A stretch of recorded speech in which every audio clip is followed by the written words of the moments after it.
Hey guys, it's Simeon. This is Pro Wrestling Unlimited as we are here on the 31st of, what date is it? 31st of August. Wow. Almost September already. Halloween, Christmas, Thanksgiving, they're all coming soon. 31st of August, 2020 to talk about everything. I don't know why. This shirt just feels weird right now. Sorry about that. 31st of August. We're going to talk about tonight's Monday Night Raw. I thought the show was so-so. I thought it was all right. Wasn't great, wasn't bad. Honestly, I wouldn't say it was bad. So that's a plus to say that the show's not bad.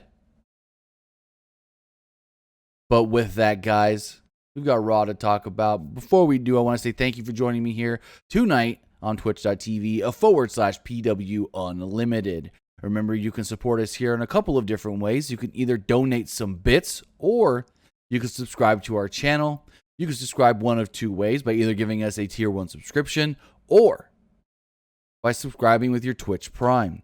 Because, well, actually, it's called Twitch Gaming now. Because if you have Amazon Prime, then you have Prime Gaming. And if you do, that means that you can subscribe to any one Twitch channel that you want to subscribe to for a month, throughout the entire month.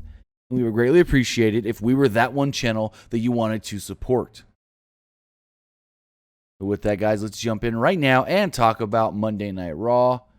As before we even talk about Raw, we got to talk about what kicked off the show. And that was an announcement that Rey Mysterio was injured. So they noted about 30-40 minutes before Raw went on the air, we were going to get 3 singles matches. The winners of those singles matches will then have a triple threat match, with the winner going on to Clash of Champions to challenge for the WWE Championship. Those singles matches were Rey and Seth, Keith Lee and Dolph Ziggler, Randy Orton, and Kevin Owens. And so Raw kicks off and they're telling us about these matches, and all of a sudden they go, oh, but we've got some breaking news. Rey Mysterio can't compete tonight. Rey was hurt last night at Clash of Champions, or not Clash of Champions, the next pay-per-view, at Payback, and is unable to compete. And your first thought was, what the hell happened? And they don't say anything further. Then about an hour and a half-ish into the show, WWE.com has an update saying that Rey did suffer a torn tricep. And that is the same injury that one Edge did suffer. Edge also suffered a torn tricep. So it's unfortunate. Instead of Rey taking on Seth, we had Dominic take on Seth instead. But again, just so unfortunate that Rey Mysterio was injured. We have no clue how long he's going to be out of action. Most of the time, let me look something up. Torn tricep. So typically, if surgery is not a thing, you can maybe come back 4 to 6 weeks. If surgery is a thing, at least 6 months. So hopefully Rey doesn't need surgery and he has the shorter recovery time, maybe 6 weeks, maybe 8 weeks or so. But if he does have surgery, most of the time it's like 4, 5, 6 months at minimum. So Rey Mysterio looking like could be out for the rest of 2020. They also let us know that WWE Champion Drew McIntyre has not yet been cleared to compete and will not be here tonight. Randy Orton then comes out to open the show. Randy Orton then comes out to open the show. Orton ran down McIntyre, who he thought deserved to be champion, but all he really deserved was to live in pain and eat out of a straw.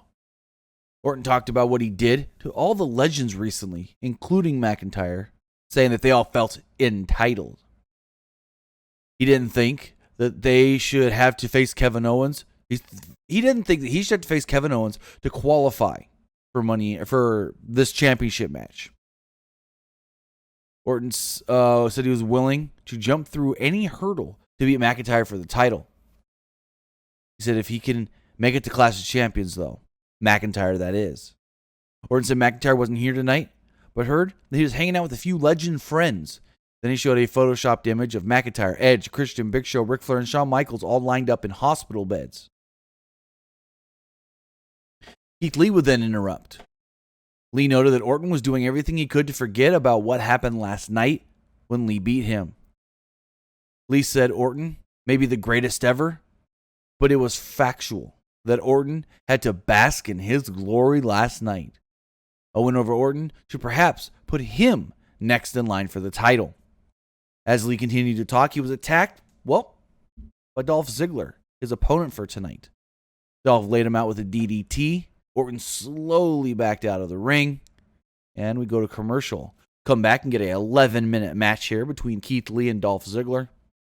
Ziggler had Lee down in a chinlock about 3 minutes into the match. Lee got to his feet, but Ziggler followed with a drop kick. Lee used a pounce to send Ziggler out of the ring, and they went to break about 4 minutes into this match. So the match starts under commercial, then 4 minutes later we go back to commercial. Lee was in control after a break though, but Ziggler racked his face and used a famouser and got a 2 off of it. Ziggler then followed this up with a neck breaker and an elbow drop, again for another 2. Lee fought out of another chinlock and used fists and power slams to get the advantage. Ziggler, though, did manage to hit Lee with a zigzag in middle of all this and, get another near fall. Lee blocked a super kick and hit a spirit bomb to pick up the win and defeat Dolph Ziggler. So Lee advances into the main event triple threat match later on. So Sarah Schreiber interviewed Nia Jax and Shayna Baszler. They disagreed on whose plan it was that led them to winning the titles last night, and they kind of did the Team Hell No thing, where Nia goes, I'm the tag team champion. She's just here to hold that belt. And Shayna's like, you're the tag team champion? We're really going to go this route? Asuka would interrupt, thank God. And Sarah Schreiber asked Asuka if she found her next opponent, because Asuka was asking on social media who was going to challenge her next. And Asuka said, no. Baszler and Jax weren't happy with Asuka stealing her interview time. Asuka shoved Baszler and yelled in Jax's face before leaving. So next up we see Adam Pearce. Good to see Adam Pearce on Raw. He was some security guys saying, hey, we beefed up our security. We cannot have Retribution come out tonight, especially with the high stakes in tonight's main event and all the matches building that main event. Asuka was in the ring with Charlie Caruso. Caruso asked, does anybody deserve a shot at you? And Asuka laughs and says, I've beat about everybody. Becky Lynch, Bayley, Ruby Riot, Nia Jax, Sasha Banks. Who's left? Nobody's ready for Asuka. And all of a sudden, Mickie James would make her way out to the ring.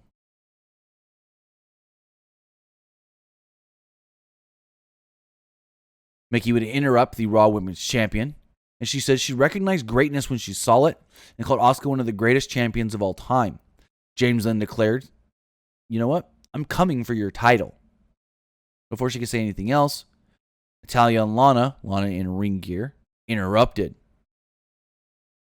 Lana's ring gear did say Lana Day, interesting enough. Lana said, James failed to adapt, whereas she's a trendsetter. She said, Mickie James is still wearing the same ring gear she had on all the way back in 1998.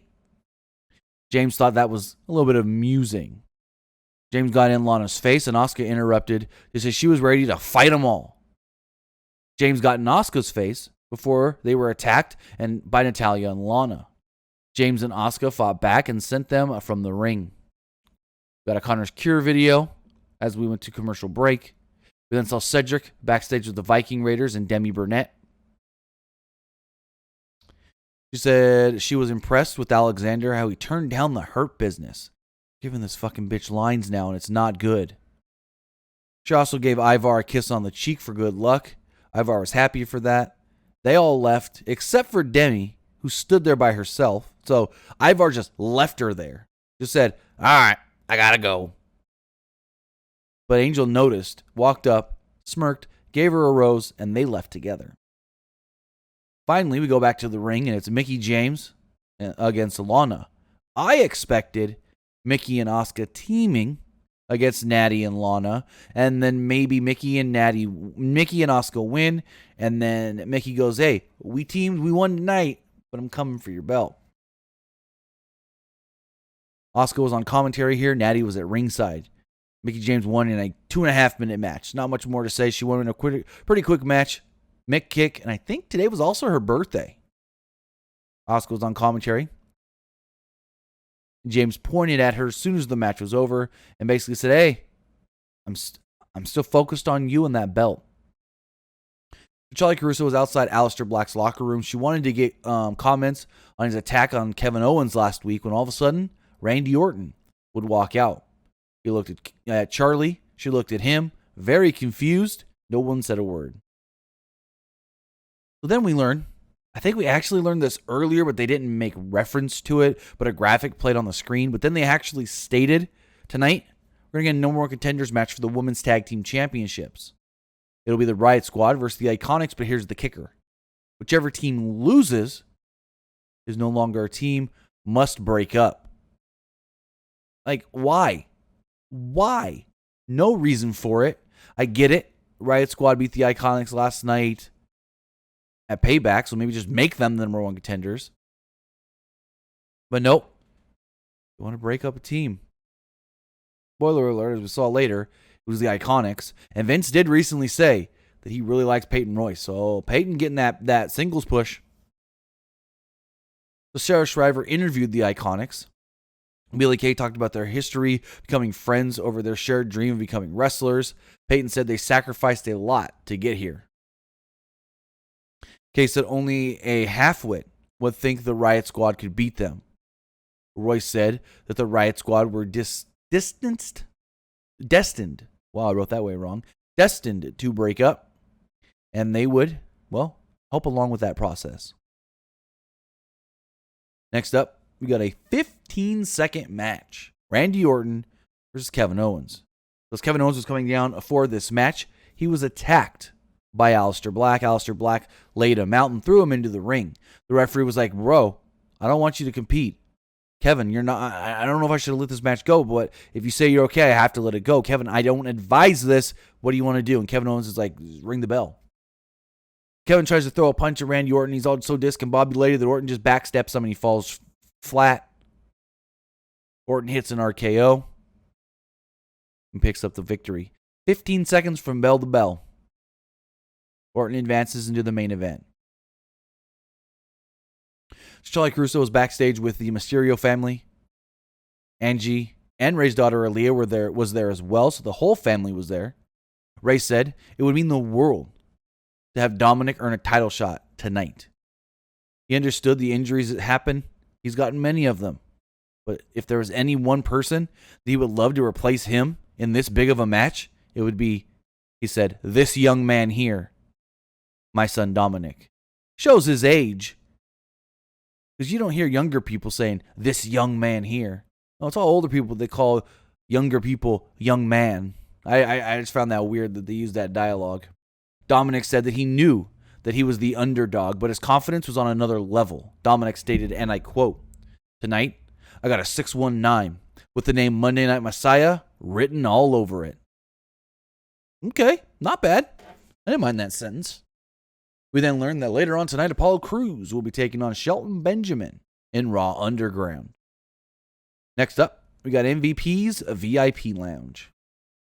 MVP and Benjamin were in the ring, and then they introduced the new United States Champion, Bobby Lashley. Lashley noted that Crews tried getting some payback after their match last night, so he promised to get him back. Benjamin said that he's going to beat Crews like a little punk later at Raw Underground. MVP then moved on to the match tonight. They're taking on the Viking Raiders, Cedric Alexander, but Alexander interrupted.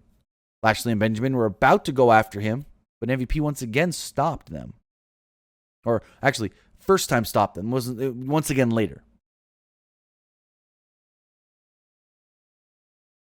MVP noted that Alexander came out alone and wanted to know if he had a change of heart, if maybe he wanted to join the Hurt Business. And Alexander goes, "Hell no. and come out here alone.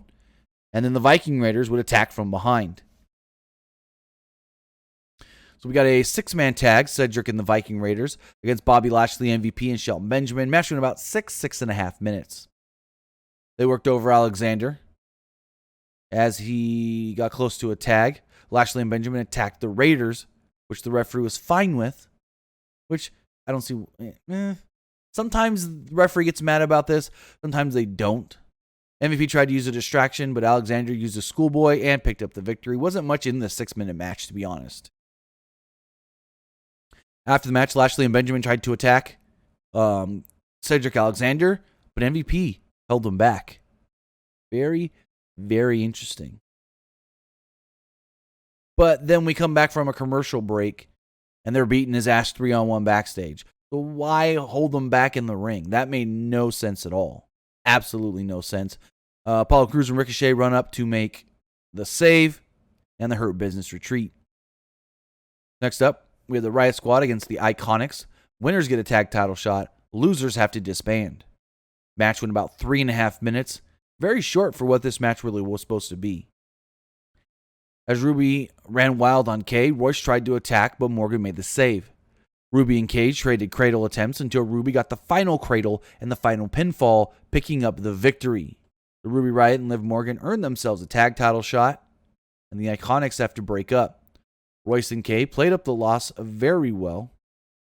They were crying in the ring, and Tom Phillips said, "More than a decade of friendship is gone." He said they could still be friends, they just can't team anymore. Well, here's my question.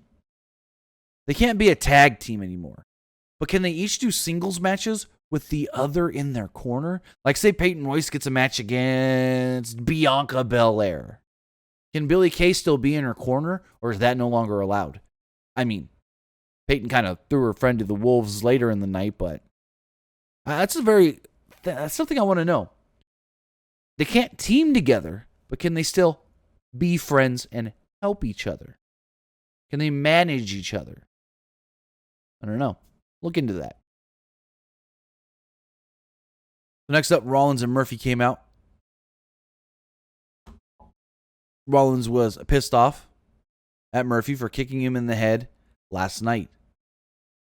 Rollins couldn't afford any mistakes tonight and demanded Murphy goes to the back. He didn't want to see Murphy out here at all because he didn't want any screw-ups. He told Murphy, get back there and think about what you've done. Murphy tried defending himself, and Rollins said, shut up and leave. As Murphy left, Rollins slapped him on the back of the head, actually. Dominic would then sprint down, or actually Dominic would come out and attack Murphy, lay him out on the stage. Then he would sprint down to the ring to start this match with Seth. Match went right around the 10-minute mark. The match went to commercial pretty quickly, and when they came back, Rollins was in control. He hit a sling blade and got a 2 off of it. Dominic fought back and countered a buckle bomb by sending Rollins into the buckle with a leg scissor takedown. Dominic followed this up with a tilt-a-whirl DDT and a standing moonsault for a 2. The announcers were selling this very big.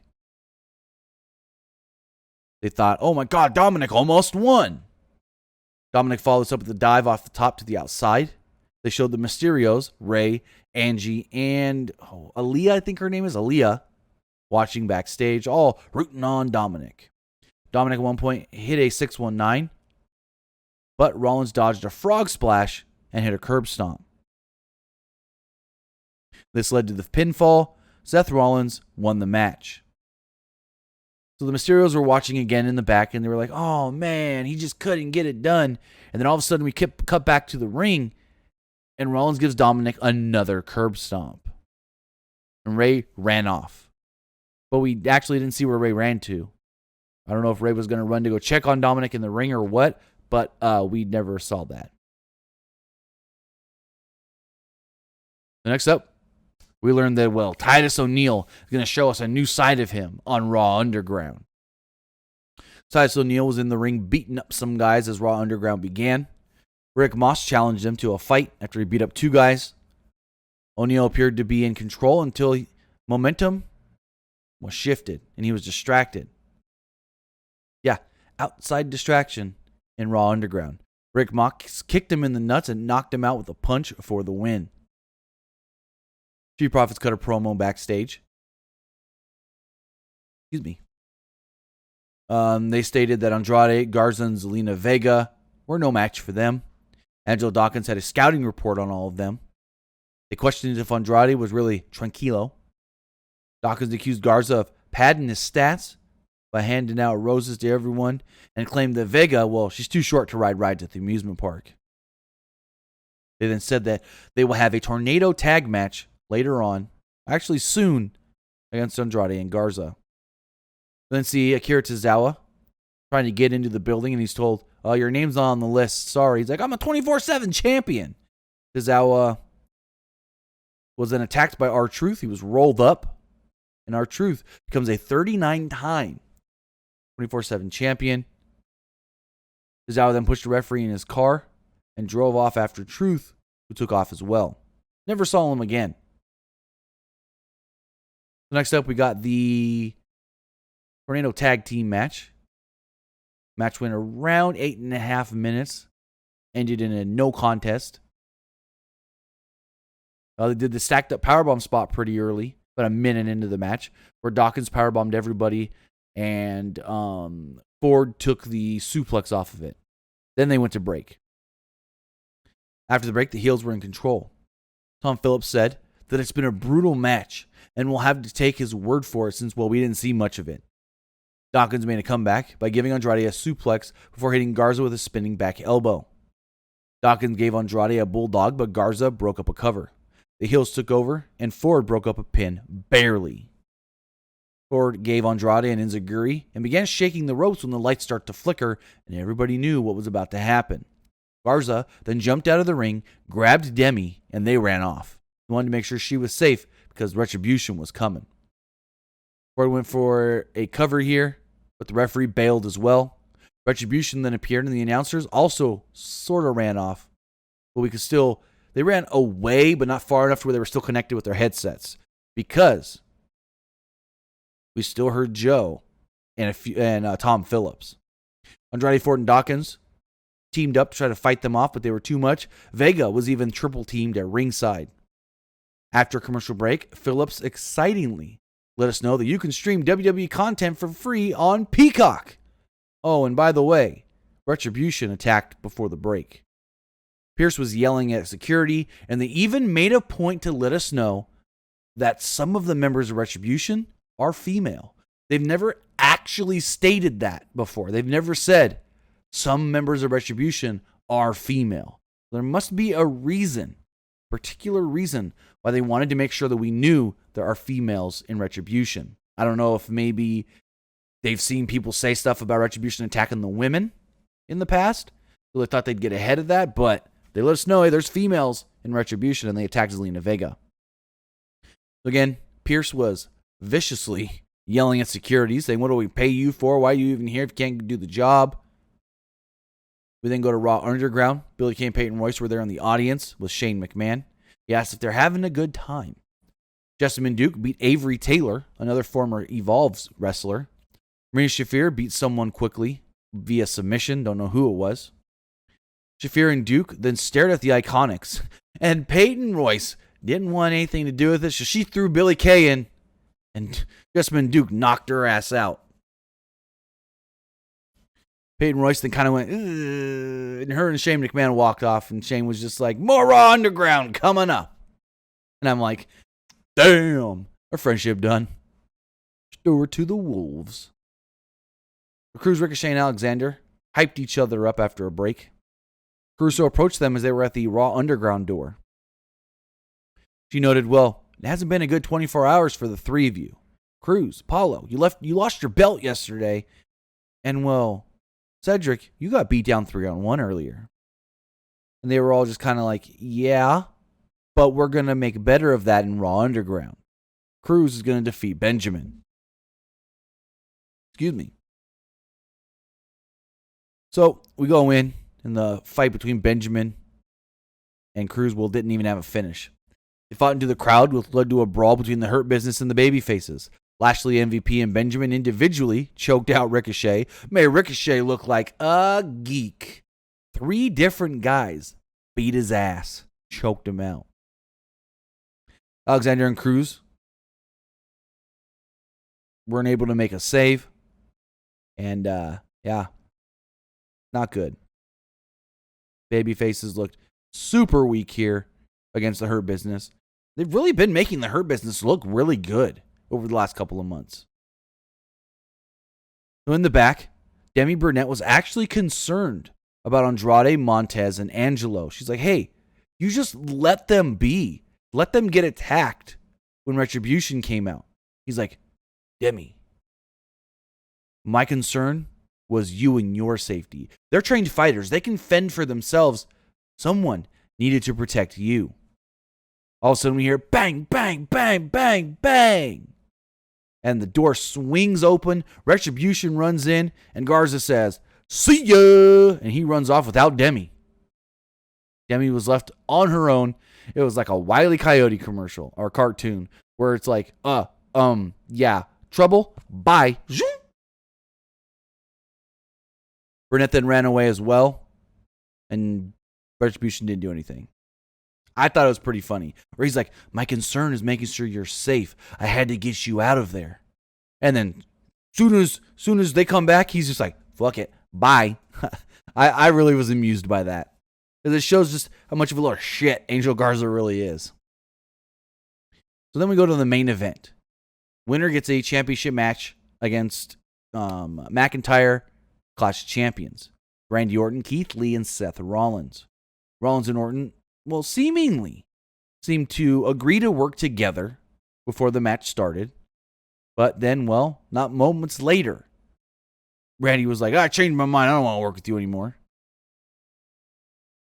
Lee then pulled Rollins by his hair up into the ring and used a corner avalanche slam.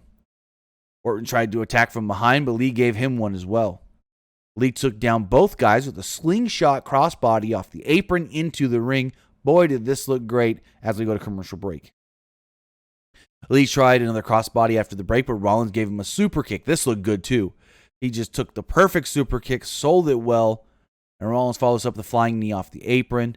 Orton then dropped Lee on the announce table before he and Rollins tossed him into the ring steps. Orton and Rollins struggled to get Lee back into the ring as he was kind of knocked out.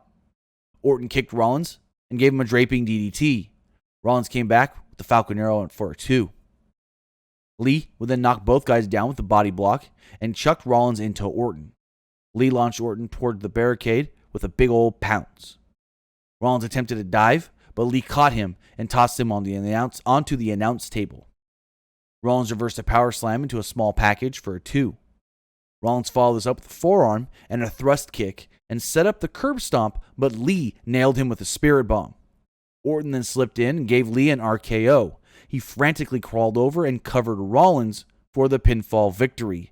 So he knocked out Keith Lee with the RKO, but they made sure to say, hey, we're not pinning Keith Lee.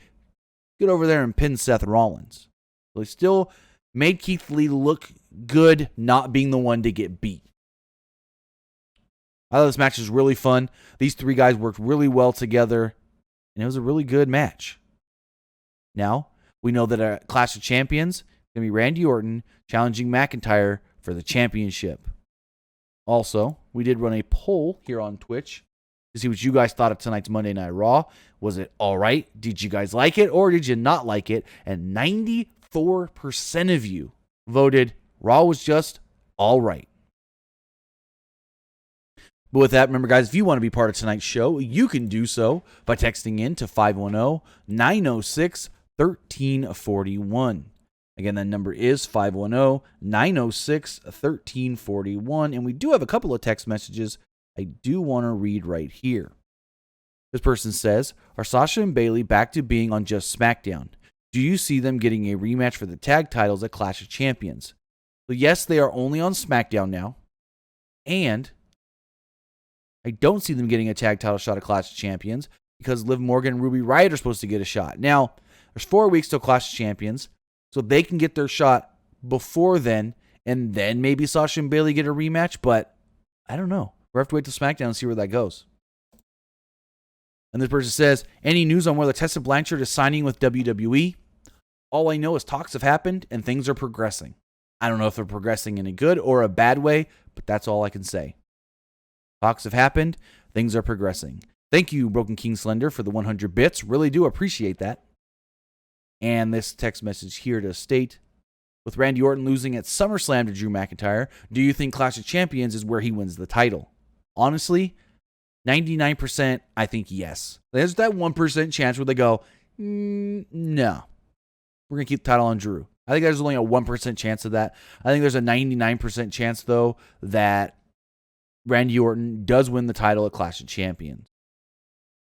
But with that, guys, I want to say a thank you for joining me here, twitch.tv/PWUnlimited. Remember, if you missed this show or any of our previous live streams, you can catch them on youtube.com/Pro Wrestling Unlimited. Also, remember to follow us on social media. Follow us on Facebook, facebook.com/Pro Wrestling ULTD. Follow us on Instagram by searching for Pro Wrestling Unlimited. And follow us on Twitter at PWUnlimited. Also, remember to follow our website, PWUnlimited.co, where we post all of our late-breaking news. Like tonight, there was news that broke during Raw that we didn't have time to make a video for, but it did go up on our website.